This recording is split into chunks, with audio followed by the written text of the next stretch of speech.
Investigations, malaria में हम लोग बात करेंगे इन्वेस्टिगेशंस की। चाहे कॉम्प्लिकेटेड मलेरिया हो चाहे अनकॉम्प्लिकेटेड मलेरिया हो, इन्वेस्टिगेशंस तो आपके सेम ही रहेंगे। ठीक है, कॉम्प्लिकेटेड में क्लिनिकल कंडीशन खराब होगी, इन्वेस्टिगेशंस में भी जो पैरामीटर्स होंगे और ज्यादा वर्सन हो जाएंगे। ठीक है, जब भी किसी में कोई जांच लिखते हैं भाई, एक ब्लड टेस्ट तो कराते ही हो। यहाँ पे ब्लड टेस्ट टाइम पास करने के लिए नहीं करा रहे हो। ठीक है, यहाँ पे पहला लिख लेते हैं हम लोग सीबीसी। जब भी सीबीसी की बात करते हैं तो हम लोग कहते हैं complete blood picture, complete blood picture या complete blood count, not picture, complete blood count, very important. ठीक है, हम लोगों ने देखा था ये मलेरियल पैरासाइट किसको अटैक कर रहा है, मेनली आपके आरबीसीज को, इरिथ्रोसिटिक साइकिल, उसके पहले लिवर को, एक्सो इरिथ्रोसिटिक साइकिल, राइट। तो यहाँ पे हम लोग कहते हैं पेशेंट की आरबीसीज डैमेज हो रही हैं। और आप लोगों को पता है आरबीसी के अंदर ही हीमोग्लोबिन होता है। ठीक है, अगर आरबीसी ही नहीं रहेंगी तो हीमोग्लोबिन कहाँ से आएगा, राइट। तो जब हम लोग सीबीसी कराते हैं तो कॉम्प्लिकेटेड मलेरिया में भी हम लोगों ने देखा था हीमोग्लोबिन 5 के नीचे चला जाता है। ठीक है, तो यहाँ पे पेशेंट में होती है हीमोलिसिस। तो किसी भी मलेरिया के पेशेंट में अगर सीबीसी में हमें एक अच्छी फाइंडिंग की बात करें, एक रेलेवेंट फाइंडिंग की बात करें, तो हम लोग कहेंगे पेशेंट का हीमोग्लोबिन देखेंगे। अगर ये कम है इसका मतलब मलेरिया की सीवियरिटी ज्यादा है, 5 से कम है तो कॉम्प्लिकेटेड मलेरिया है। यहाँ पे हम लोग कह देते हैं हीमोग्लोबिन पेशेंट का क्या हो जाएगा, डिक्रीज्ड मिलेगा, राइट, क्योंकि यहाँ पे आरबीसी काउंट कम हो गए हैं। अगर यही लेस देन 5 ग्राम% से कम हो गया तो हम लोग कह देते हैं दिस इज सीवियर और कॉम्प्लिकेटेड मलेरिया। अब ऐसा ना हो उसके पास पहले से ही 5 रहा हो, ठीक है, सीवियर या कॉम्प्लिकेटेड मलेरिया, तो क्लिनिकल सेंस को तो हम लोगों को आगे रखना है, कॉम्प्लिकेटेड मलेरिया। ठीक है, बहुत सिंपल है, सीबीसी में नहीं जा रहे हैं बहुत डिटेल में, जब ब्लड पढ़ेंगे तो सीबीसी पढ़ेंगे। अब हम लोग सेकेंड चीज की यहाँ बात कर लेते हैं, पेशेंट में कुछ रैपिड डायग्नोस्टिक टेस्ट कराते हैं कि मतलब अगर कोई पेशेंट आया तो जब तक स्मीयर बनाएंगे, माइक्रोस्कोप निकालेंगे, तब तक पेशेंट का सीरम ब्लड से अलग करेंगे और सीरम में कुछ एंटीबॉडीज होंगी इस पैरासाइट के अगेंस्ट, इसकी प्रोटीन और इसकी एंजाइम के अगेंस्ट, उनको हम लोग डिटेक्ट कर लेंगे। तो जैसे प्रेगनेंसी में हम लोग कार्ड टेस्ट करते हैं, ऐसे मलेरिया का भी हम लोग कार्ड टेस्ट करते हैं या हम लोग एमपी किट टेस्ट करते हैं। ठीक है, एमपी बाई कार्ड। तो हम लोग यहाँ पे बात कर लेते हैं rapid diagnostic test, rapid diagnostic tests. ठीक है, यहाँ पे हम लोग कहते हैं रैपिड डायग्नोस्टिक टेस्ट में कार्ड टेस्ट, कार्ड टेस्ट। तो अभी कुछ कार्ड्स के हम लोग डायग्राम देखेंगे। कार्ड टेस्ट हम लोग कभी कभी अपनी क्लिनिक में एडवाइस कर देते हैं MP by card, MP by card, यही है कार्ड। अभी देखेंगे क्या है, इसी को हम लोग कहते हैं MP kit test, malarial parasite kit test. ठीक है, एमपी का मतलब यहाँ पे MP is equal to malarial parasite. अगर कोई डॉक्टर मलेरिया ना डायग्नोज कर पाए तो पता नहीं वो क्या ही डायग्नोज करेगा, आई रियली वंडर। ठीक है, malarial parasite kit test, MP card, rapid diagnostic test या कार्ड टेस्ट। तो यहाँ पे जैसे हम लोग देखते हैं प्रेगनेंसी में एक कार्ड होता है जिसपे एंटीजेंस आपके चिपकाए हुए होते हैं। ठीक है, उससे रिलेटेड आपके एंटीजन एंटीबॉडी रिएक्शन होते हैं और वहां पे एक लाइन बन जाती है। ठीक है, आइए देख लेते हैं। कार्ड टेस्ट आपके दो टाइप के होते हैं, एमपी बाई कार्ड। इस तरीके से आप लोग एडवाइस करते हो अपने ओपीडी के पर्चे पे। ठीक है, यहाँ पे एक आपका एंटीजन होता है पैरासाइट के अंदर, एंटीजन 1 जो सारे पैरासाइट्स में मिलता है, दूसरा आपका एंटीजन या एंजाइम 2, ये आपका केवल फैल्सीपेरम में मिलता है, एंटीजन 2। यहाँ पे मैं कह रहा हूँ in all species of Plasmodium, हम लोगों ने पहले भी बात की थी प्लाज्मोडियम के 4 स्पेसीज होते हैं ना, जैसे vivax, oval, malariae and falciparum. For all species मतलब यहाँ से हम लोग ये नहीं बता पाएंगे कि वाइवेक्स का इन्फेक्शन है या फैल्सीपेरम का है। तो यहाँ पे जो हम लोग एंटीजन देखते हैं that is lactate dehydrogenase, Plasmodium lactate dehydrogenase, ठीक है, PLDH, ठीक है, Plasmodium lactate dehydrogenase,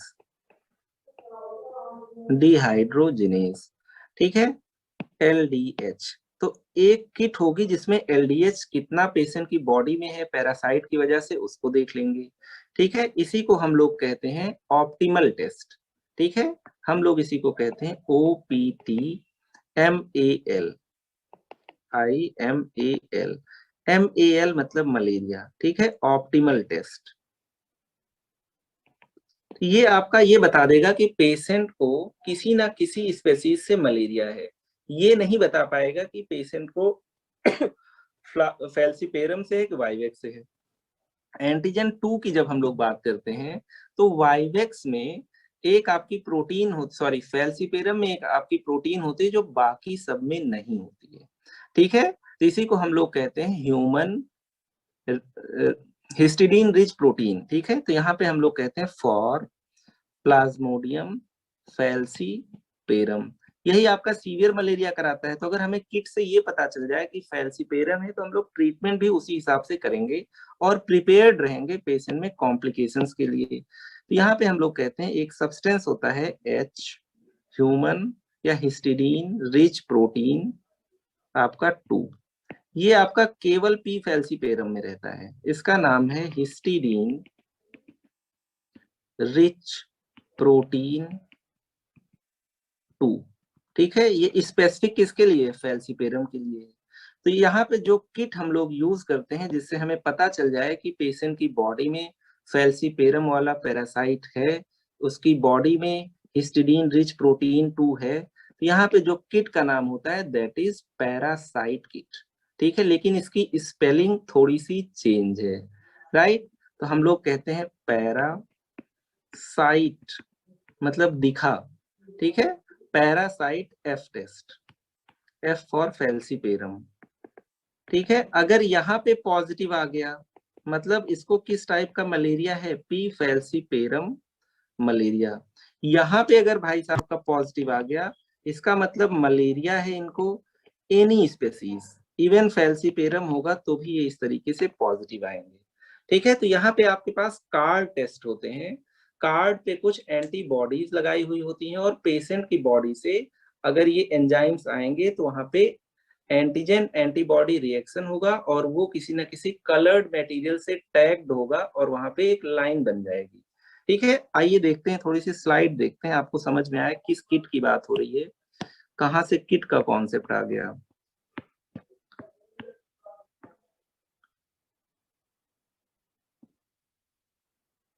right, rapid diagnostic kits कुछ इस तरीके से आपके किट्स होते हैं और ये दो चीजों को यूटिलाइज करते हैं, एक हिस्टिडीन रिच प्रोटीन, ये सब मैं बता चुका हूं, हिस्टिडीन रिच प्रोटीन 2, ठीक है, HRP2 किसके लिए है, ये फैल्सीपेरम के लिए, ठीक है। तो यहाँ पे हम लोग एक किट लेते हैं और पेशेंट का थोड़ा सा सीरम या ब्लड डाल देते हैं, सीरम धीरे धीरे आता है, ठीक है, और ये अपने काउंटर पार्ट से मिलेगा और वहां पे कुछ एंटीजन एंटीबॉडी रिएक्शन होगा, लाइन बन जाएगी, ठीक है। तो यहाँ पे जो आपके किट्स होती हैं ये आपके दो चीजों को यूटिलाइज करते हैं, एक प्लाज्मोडियम के लैक्टेट डिहाइड्रोजिनेज एंजाइम को, एक हिस्टिडीन रिच प्रोटीन 2 को, ठीक है। ये ऑल स्पेसीज के लिए है और ये वाला आपका फैल्सीपेरम के लिए है। आइए और स्लाइड्स देख लेते हैं।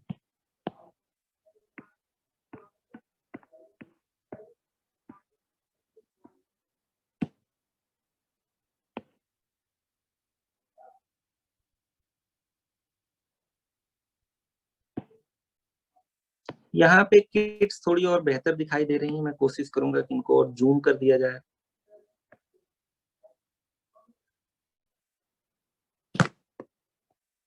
ठीक है, कुछ इस तरीके से तो यहाँ पे आप लोगों को किट दिखाई दे रही है, ठीक है।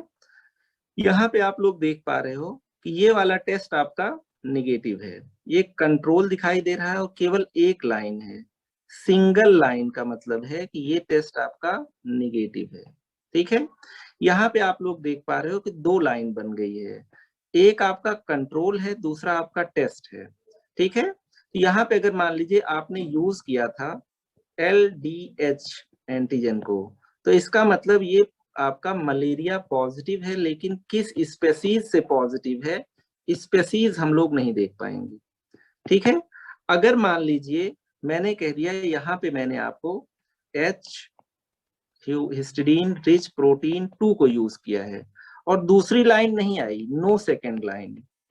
ठीक है, इसका मतलब इस पेशेंट में किसका इन्फेक्शन नहीं है, इसका मतलब इसमें प्लाज्मोडियम फैल्सीपेरम आपका नेगेटिव है, पी फैल्सीपेरम नेगेटिव।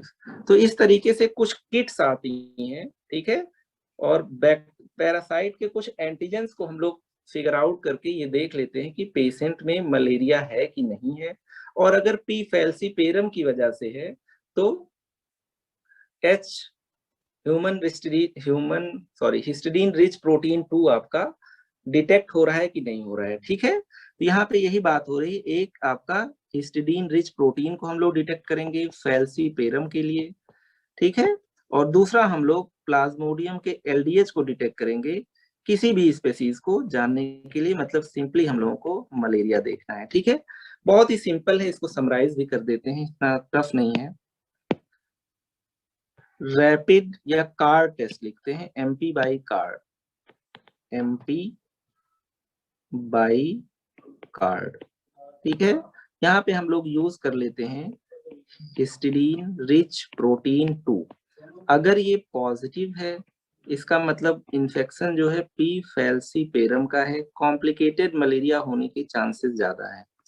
अगर यहाँ पे हम लोगों ने कह दिया कि हम लोगों ने प्लाज्मोडियम लैक्टेट डिहाइड्रोजिनेस को डिटेक्ट कर लिया है उस किट की मदद से LDH, तो ये आपका क्या हो गया, पॉजिटिव है। मतलब any species, even falciparum, any species malaria. ठीक है, तो सिंपली दो टाइप की किट होती है। ऊपर वाली किट को हम लोग क्या कहते हैं, ऊपर वाली किट को हम लोग कहते हैं ऑप्टिमल टेस्ट, ऑप्टिमल, MAL मतलब मलेरिया, ऑप्टिमल टेस्ट। और यहाँ पे हम लोग एक फैंसी सा नाम दे देते हैं, parasite F test, parasite F test. बहुत सिंपल था ये। तो इस किट में हम लोग क्या करते हैं, थोड़ा सा सीरम डालते हैं। आइए एक बार किट को और जूम करके देख लेते हैं, ठीक है, ताकि आइडिया लगे। हम लोग करते क्या है, पेशेंट का ले लेते हैं ब्लड, पेशेंट का ब्लड या पेशेंट का सीरम यहाँ पे हम लोग डाल देते हैं, ब्लड और सीरम। ठीक है, धीरे धीरे यही सीरम परकुलेट करके यहाँ जाता है, यहाँ पे पहले से एंटीबॉडी चिपकाए रहते हैं। ठीक है, अगर यहाँ पे एक लाइन और बन गई, मतलब एंटीबॉडी एक्चुअली यहाँ पे चिपका रखी है हम लोगों ने, तो एंटीजन एंटीबॉडी रिएक्शन होगा और यहाँ पे किसी फ्लोरेसेंट मटेरियल से टैग किए रहते हैं। अगर रिएक्शन होगा तो एक एक्स्ट्रा लाइन मिल जाएगी। ठीक है, डिपेंडिंग ऑन कि हम लोगों ने किस सब्सटेंस का यूज किया है। ठीक है, तो उसको अगर हम लोग उसके काउंटर पार्ट को डिटेक्ट कर पा रहे हैं, मतलब यहाँ पे मलेरिया है। अगर हिस्टीडीन रिच प्रोटीन है तो मतलब पी फैल्सीपेरम मलेरिया है। ठीक है, ये बहुत इंपॉर्टेंट है, बहुत ही सिंपल है। आइए अब एक चीज और बात कर लेते हैं, पेशेंट में हम लोग स्मीयर बनवाते हैं। ठीक है, थर्ड हम लोग कहते हैं पेरिफेरल स्मीयर। पेरिफेरल मतलब ब्लड हम लोग पेरिफ्री से लेते हैं, किसी वेन से, पेरिफेरल स्मीयर। यहाँ पे हम लोग थिक स्मीयर और थिन स्मीयर बनवाते हैं, पेरिफेरल स्मीयर। तुम लोगों ने स्लाइड बनाई होगी। ठीक है, तो यहाँ पे पेशेंट का ब्लड लेके हम लोग किसी स्लाइड पे डाल देते हैं। मान लीजिए ग्लास की स्लाइड है, यहाँ पे एक ड्रॉप ब्लड लिया और धीरे धीरे इसकी स्लाइड बना लिया, इसको फैला लिया, और फिर यहाँ पे माइक्रोस्कोप से देखा कि प्लाज्मोडियम का पैरासाइट है कि नहीं है। ठीक है, तो हम लोग कहते हैं स्लाइड बना के हम लोग माइक्रोस्कोपी करेंगे। ठीक है, अगर थिन स्लाइड बनाएंगे, पतली स्लाइड होगी, जो ब्लड होगा बहुत थिन फिल्म बनाएंगे, तो उसमें हम लोग पहचान सकते हैं कि कौन सा प्लाज्मोडियम है, वाइवेक्स है कि ओवेल है, दिखता है, सबकी मॉर्फोलॉजी अलग होती है। ठीक है, कि मलेरी है क्या है। कि फैल्सीपेरम है। लेकिन अगर थिक फिल्म बनाएंगे तो इसका मतलब फिल्म मोटी है। पैरासाइट को हम लोग शायद उसके मॉर्फोलॉजी को ना फिगर आउट कर पाए, लेकिन हाँ 1 ml ब्लड में कितना पैरासाइट है तो हम लोग पैरासाइट की डेंसिटी बता सकते हैं ब्लड में कितनी थी। मतलब सीवियरिटी ऑफ मलेरिया को हम लोग वहां से लिंक कर सकते हैं। क्वालिटेटिव हो सकता है, क्वांटिटेटिव हो सकता है। ठीक है, तो यहाँ पे हम लोग देख लेते हैं पेरिफेरल स्मीयर में। पेरिफेरल स्मीयर में हम लोग बनाते हैं स्मीयर में थिक स्मीयर, मोटी सी स्मीयर है, और हम लोग दूसरा बनाते हैं थिन स्मीयर, पतली सी स्मीयर है। इसमें हमें मतलब नहीं है कि कितने सारे पैरासाइट आए, एक भी आ गया तो हम लोग बस देखना चाहेंगे कि कौन सा है वो, है ना। तो ये आपका थिक वाला होता है क्वांटिटेटिव। हमें देखना होता है कि पैरासाइट कितने हैं इस एक ड्रॉप ब्लड में। तो पैरासाइटीमिया देखते हैं, ठीक है, नंबर ऑफ पैरासाइट्स इनडायरेक्टली पता चल जाते हैं कितने ब्लड में हैं। तो हम लोग यहाँ देखते हैं पैरासाइट डेंसिटी। ठीक है, ये क्वांटिटेटिव है, क्वांटिटेटिव, राइट। तो यहाँ पे हम लोग देख लेते हैं नंबर ऑफ पैरासाइट्स। जाहिर सी बात अगर सीवियर मलेरिया होगा तो पैरासाइट्स ज्यादा होंगे, है ना। तो हम लोग एस्टिमेट कर सकते हैं पैरासाइट डेंसिटी, पैरासाइट डेंसिटी। ठीक है, थिन स्मीयर में हमें ये नहीं देखना है कितने मलेरिया के पैरासाइट हैं, हमें ये देखना है कौन से टाइप का स्पेसीज है। तो इससे हम लोग स्पेसीज डिटरमाइन करते हैं, स्पेसीज डिटरमिनेशन, है ना। हम लोगों ने पढ़ा है 4 टाइप के प्लाज्मोडियम होते हैं, vivax, oval, malariae and falciparum. Species determine करते हैं। एग्जांपल पी वाइवेक्स तो नहीं दिख रहा है, वाइवेक्स दिख रहा है तो आराम करो, कोई बहुत ज्यादा टेंशन नहीं है। पी वाइवेक्स है, या पी ओवेल है, या हम लोग कहेंगे पी मलेरी है, या पी फैल्सीपेरम है। ठीक है, पी फैल्सीपेरम यहाँ दिख गया, और इसके साथ साथ आपने पैरासाइट किट कराया, वो भी पॉजिटिव आ गया, मतलब पैरासाइट एफ किट ये पॉजिटिव आ गया, मतलब इसको कॉम्प्लिकेटेड मलेरिया होने के चांसेस ज्यादा है। बहुत सिंपल है। आजकल एक नया टेस्ट आ गया है जो सब कुछ बता देता है, पैरासाइट डेंसिटी क्या है, स्पेसीज कौन सा है, उसको हम लोग कहते हैं बफी कोट एंटीजन टेस्ट। ठीक है, उसकी बात कर लेते हैं। नया टेस्ट है, हर जगह होता नहीं है। आइए एक स्लाइड और ले लेते हैं यहाँ पे। बफी कोट सेंट्रीफ्यूग करके एक ट्यूब में देख लेते हैं कि किस तरीके से आपका पैरासाइट है, कितने हैं। बफी कोट एंटीजन टेस्ट, शायद एक डायग्राम है मेरे पास। ठीक है, राइट। तो इस तरीके से एक टेस्ट ट्यूब में ब्लड लेके हम लोग उसको सेंट्रीफ्यूग करके देख लेते हैं। ठीक है, इस टेस्ट का नाम है quantitative buffy coat test, QBC test. ठीक है, कम मिलेगा ये कराने को, QBC टेस्ट। ठीक है, बफी एंटीजन या क्वांटिटेटिव बफी कोट टेस्ट। ठीक है, ये न्यू मेथड है, राइट। यहाँ पे हम लोग क्या करते हैं, ब्लड ले लेते हैं, उसको सेंट्रीफ्यूग कर देते हैं। ठीक है, तो डिफरेंट लेयर्स में मलेरियल पैरासाइट के डिफरेंट स्टेजेस क्या होते हैं, अरेंज हो जाते हैं। जाहिर सी बात है अगर ब्लड को देखा जाए तो आरबीसी नीचे सेटल कर जाएंगे। ठीक है, और आरबीसी के अंदर ही पैरासाइट होता है, और इस पैरासाइट के डिफरेंट स्टेजेस होते हैं। ठीक है, तो यहाँ पे सबसे ऊपर प्लाज्मा आ जाएगा, ठीक है, फिर प्लेटलेट्स आ जाएंगे, फिर लिम्फोसाइट्स आ जाएंगे। ठीक है, और जो गैमिटोसाइट्स होंगे, हम लोगों ने देखा था जो गैमिटोसाइट्स होंगे वो सबसे ऊपर तैर रहे होंगे, और कुछ आपके एडल्ट फॉर्म्स आरबीसी के अंदर मिलेंगे, आरबीसी आपकी नीचे मिल जाएगी। ठीक है, तो बफी कोट एंटीजन एक न्यू टेस्ट है, यहाँ से हम लोग पैरासाइट डेंसिटी और